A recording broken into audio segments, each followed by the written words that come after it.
Wag po ba si Kali bumulat? Liwanag ka agaris kami laban sa'yo. Inaalis ka nga namin.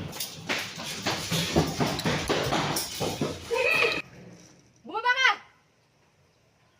Talikod! Pakitaas ng iyong mga kamay at ilagay ito sa batok!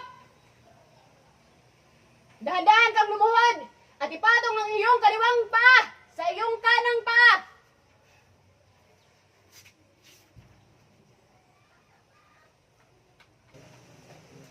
Ako si Sargento Orkin. Inaaresto ka namin sa salang pagpatay at paghahasa kay Lilibit Kasalhay. May karapatan kang manahimik at magsawalang kibo. Ano man ang iyong sabihin ay maaaring gamitin sa iyo as anumang hukuman. May karapatan kang kumuha ng abogado na iyong pinili at kung wala kang kakayahan, ipagkakaloob ito sa iyo ng pamahalaan. Naiintindihan mo ba? Opo. Tayo!